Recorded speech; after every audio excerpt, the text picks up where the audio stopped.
Sabe, se tem uma coisa que chama minha atenção em jogos, é a sua direção de arte, que quando é bem feita, pode contar histórias inteiras só com visual, mostrando coisas, por exemplo, como a passagem do tempo, sinais de abandono ou sinais de presença. Isso só com o cenário, sem nada ser dito pra você. E se tem uma desenvolvedora que consegue fazer isso perfeitamente, é a Nomada Studio, mais conhecida por ter feito Gris. E recentemente eles decidiram lançar seu segundo jogo, Neva. E só um aviso, caso você tenha interesse em jogar Neva, eu recomendo você jogar antes de ver esse vídeo, porque ele vai ter spoilers. Mas se não tem interesse em jogar, se prepare, porque no vídeo de hoje eu quero mostrar como você pode desfrutar de um videogame parecido com uma ida a uma exposição de arte com lindas pinturas, ou com uma linda história de amor, amadurecimento e esperança.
Logo após isso, você acorda ao lado do filhote de lobo que é visto na cutscene inicial. E aqui você já é introduzido algumas mecânicas do jogo, como movimentação, ataque, coisas que um jogo de plataforma tem normalmente. Só que existe uma mecânica em específico que se diferencia um pouco. Tem um botão que quando você aperta, a sua personagem chama o lobo. E quando você faz isso, você descobre que aquele filhote é na verdade a Neva. E uma curiosidade sobre isso é que, durante todo o jogo, essa é a única coisa dita. A única interação de voz durante toda a história é só essa. O que, dependendo do momento em que você aperta o botão, a Alba, que é a protagonista, vai chamar a Neva de maneiras diferentes, mostrando quão intensa, feliz, assustada ou melancólica ela tá.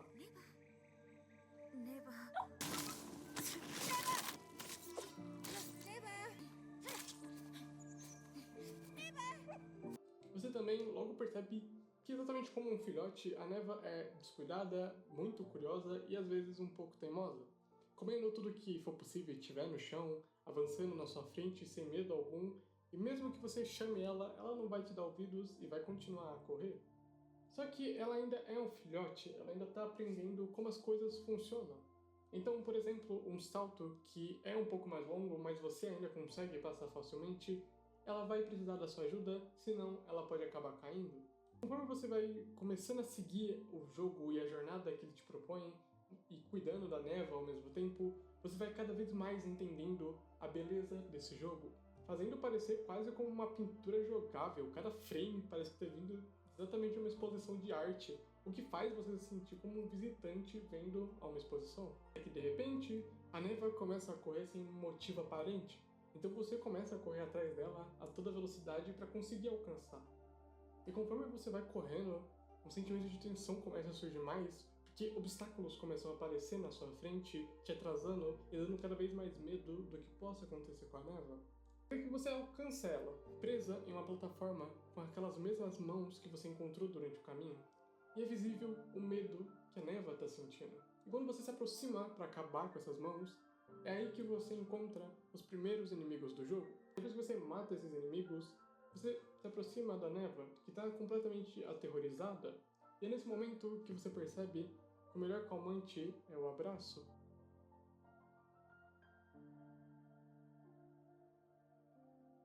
Eles acabam adormecendo nesse lugar e acordam um tempo depois.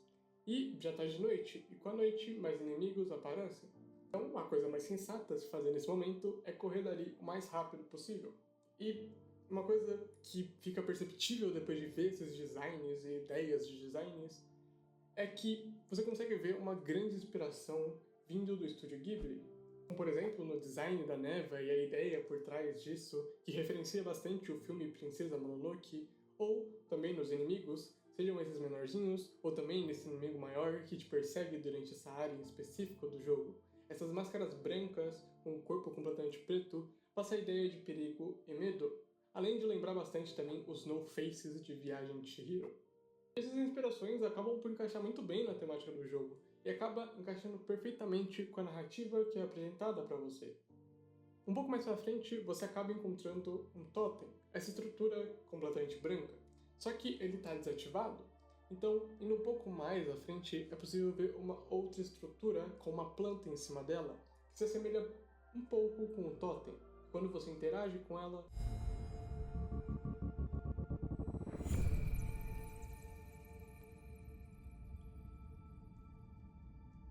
voltando para aquele totem, agora ele está ativado. E basicamente esse totem funciona como duas torres, uma que vai para a esquerda e outra para a direita, o que te ajuda a chegar no final dessa colina, levando para um campo florido.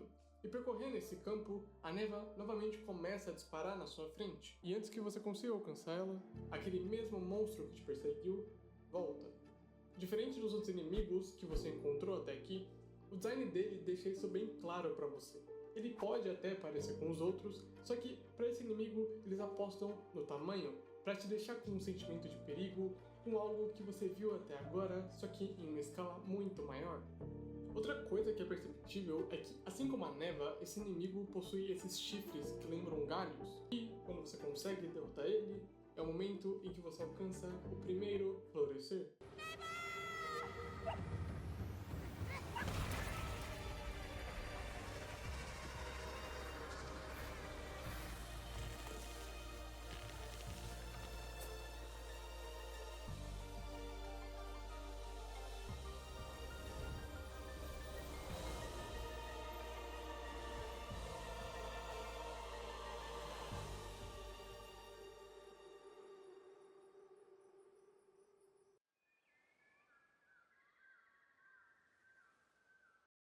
Algum tempo depois, e a primeira mudança é perceptível, a neva agora já não é mais um filhotinho. Com o tempo passando, a neva também envelheceu.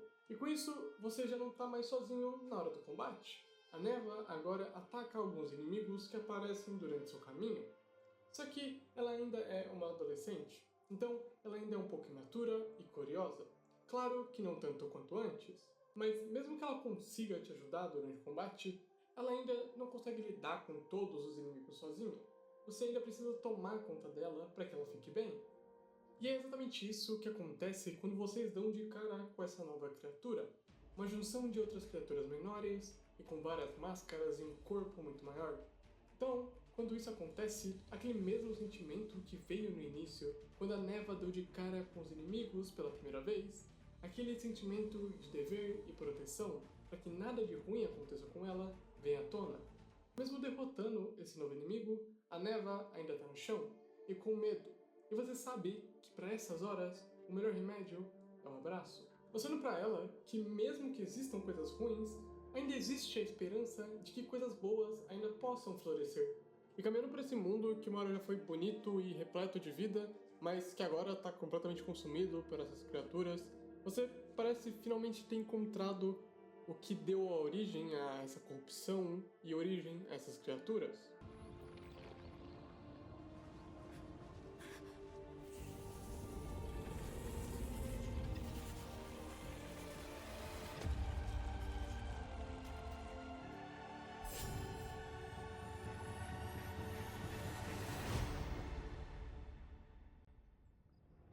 E enquanto você foge escalando essa árvore gigante para que a corrupção não chegue até você, uma coisa fica bem mais clara de entender sobre Neva e a narrativa desse mundo.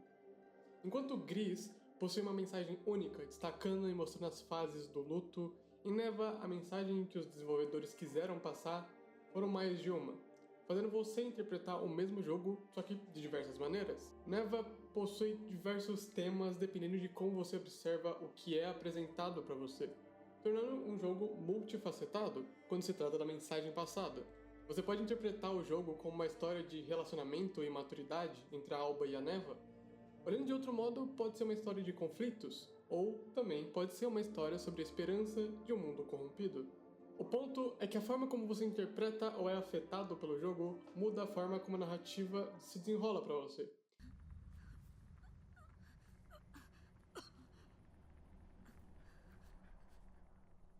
E seguindo um pouco mais o jogo, você chega nessa parte onde os inimigos parecem estar mais evoluídos.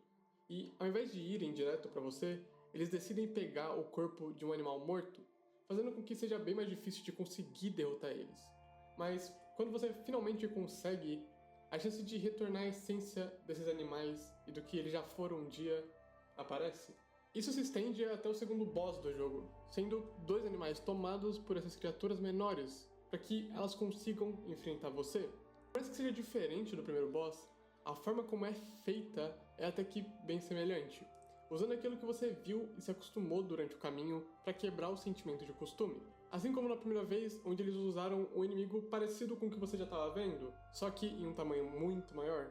Ou seja, eles pegaram aquele inimigo pequenininho, preto, com a máscara branca, só que deixaram numa escala muito mais assustadora. E dessa vez eles usaram a mesma coisa, algo que você já tinha visto, que eram os inimigos usando esses animais mortos como uma arma, só que dessa vez são dois deles ao mesmo tempo. Quando você finalmente consegue derrotar esses inimigos, assim como na primeira vez, você alcança mais um florescer.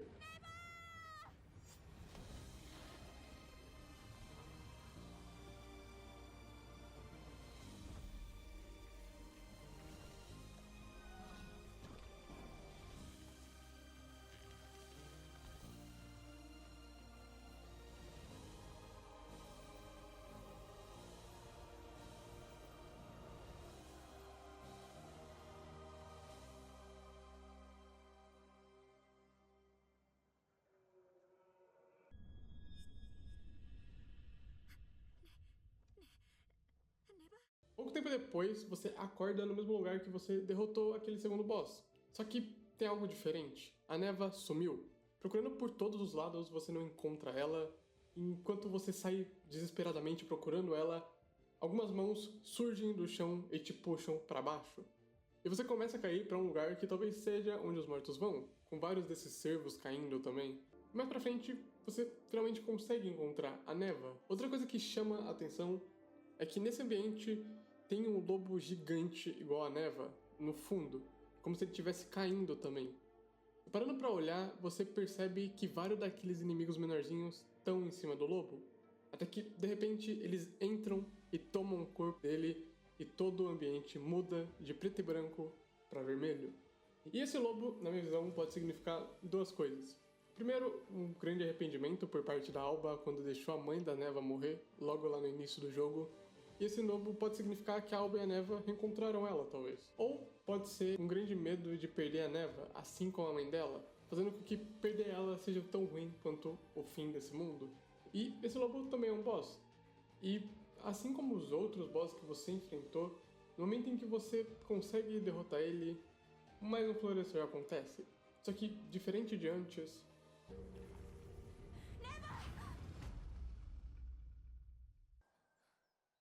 no fim, tudo isso era só um pesadelo, mas um pesadelo de algo que pode acontecer. E perder a Neva é realmente algo assustador para Alba.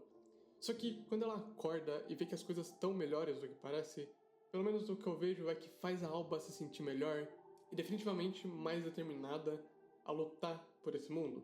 Porque não existe um estímulo melhor do que a promessa de um novo dia.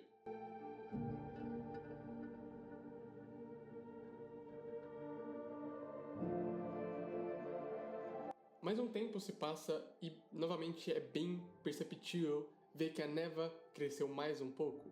E o legal é que, assim como antes, esse crescimento não é só visual, isso afeta diretamente na gameplay. Agora, você pode subir em cima da Neva para conseguir andar mais rápido em áreas abertas. E uma coisa que você deve ter percebido é que cada parte do jogo possui uma mecânica bem exclusiva daquela área. A primeira parte é a mais simples, tendo só os inimigos comuns e algumas armadilhas para fazer você entender o jogo e o mundo. Já na segunda parte, aqueles inimigos mais simples parecem ter se desenvolvido e começam a usar o corpo de outros animais para conseguirem ficar um pouco mais forte. E nessa terceira parte não é diferente. Só que ao invés da mudança ser feita nos inimigos, a mudança dessa vez é feita no level design. Tem certas áreas dessa parte que eles utilizam o reflexo. Nessas partes em específico, você vai jogar baseado no seu reflexo para conseguir passar pelas plataformas. E o legal é que no meio do caminho elas vão mudando de direção. Às vezes você pode estar vendo o seu reflexo que está na esquerda, mas ela pode do nada mudar para a direita, ou para cima, ou para baixo. O que deixa essas áreas um pouco mais dinâmica. E um pouco mais pra frente, durante essa parte, você encontra um outro lobo, bem parecido com a Neva, devorando algumas criaturas. E quando você chegar perto dele para você ver como ele vai reagir, se ele vai ser agressivo ou não, ele começa a correr de você.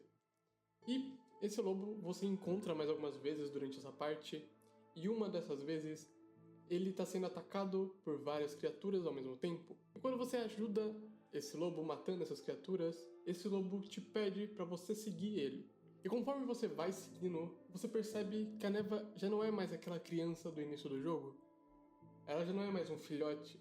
Ver o tempo passando enquanto você joga e ver ela crescendo e amadurecendo te dá um sentimento de responsabilidade.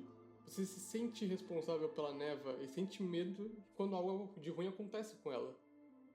E da mesma forma que você se sente responsável por ela, uma hora ela vai crescer e vai viver a vida dela, viver a jornada dela. E a Alba também sabe disso. Ela sabe que, assim como um filho, quando cresce, ela sabe que agora é a hora de deixar ela ir, mesmo com um sentimento de pesar no coração.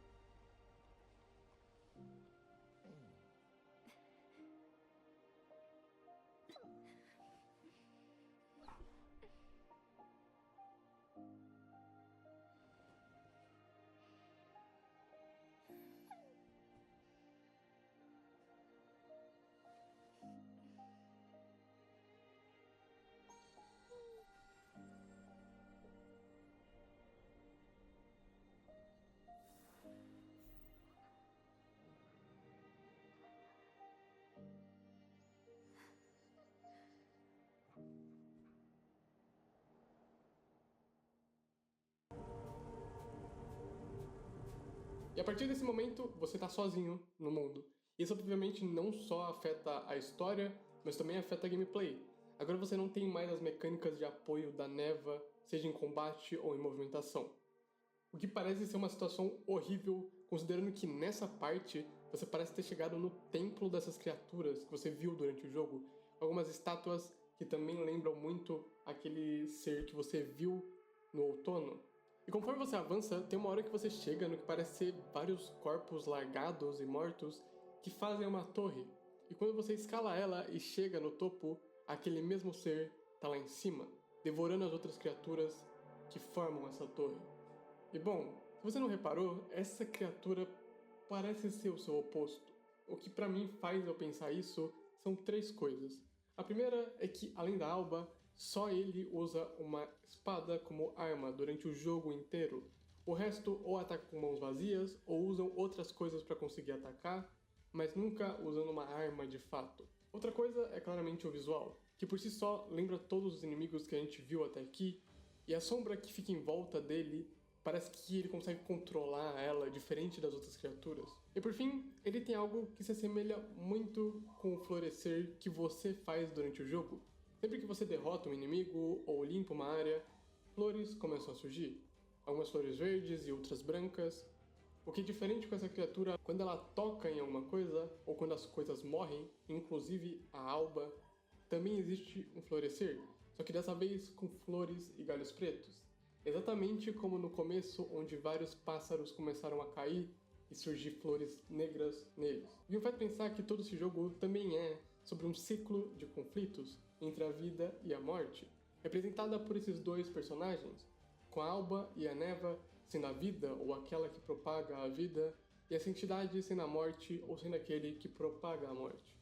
E você tá aqui para acabar com esses conflitos e esse ciclo, derrotando essa criatura, só que você sem ajuda não vai conseguir enfrentar ela. Por isso que no momento mais crítico da batalha, a Neva aparece para te ajudar.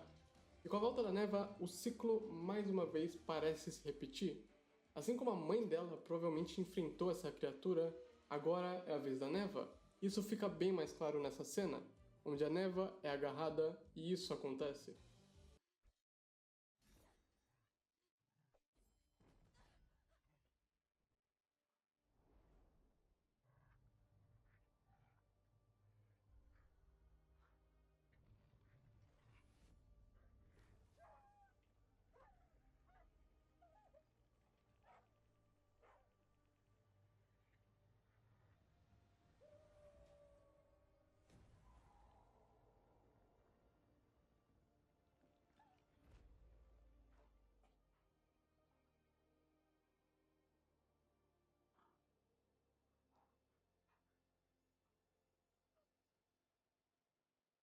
Só que dessa vez parece que tudo deu certo, parece que aquele ciclo foi quebrado.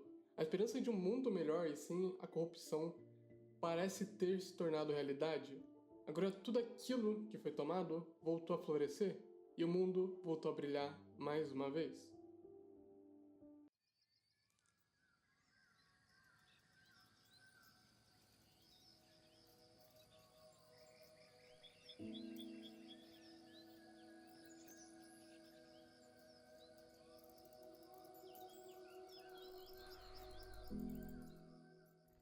Um bom tempo parece ter se passado e a coisa mais perceptível é que as coisas se semelham muito com o início do jogo.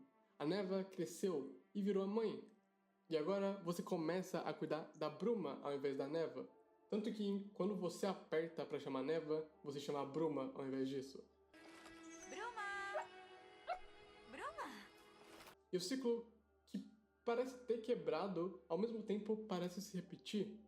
Até que, assim como no início, os pássaros começam a morrer, e aquele florescer com galhos e flores pretas começam a surgir, o que causa visivelmente na Neva, na Alba e possivelmente até no jogador um trauma geracional. Basicamente, a mesma coisa que aconteceu no início do jogo parece acontecer agora. Um problema passado que não foi resolvido e que voltou para a geração futura.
Bom, nesse vídeo eu tentei passar a experiência que eu tive ou algo próximo disso jogando Neva, por isso que muitas das vezes eu deixei o jogo falar por si só e deixei rolar as cutscenes ou cenas sem ficar comentando muito por cima, porque esse jogo pra mim é uma obra de arte. Além de ser extremamente lindo, ele tem uma história muito bonita e com várias mensagens que podem impactar pessoas de maneiras diferentes e que estão vivendo momentos diferentes na sua vida. Eu espero que você tenha tido uma experiência nem que um pouco próxima do que eu tive jogando e tenha nem que se emocionado um pouco vendo esse jogo. Muito obrigado, principalmente a você que ficou até aqui e me escutou falando sobre videogame, que é o que eu adoro falar. E caso você conheça alguém que você acha que vai gostar do vídeo ou do jogo, compartilha com ele, isso ajuda bastante. Eu espero que vocês tenham gostado. Até o próximo vídeo e se cuidem!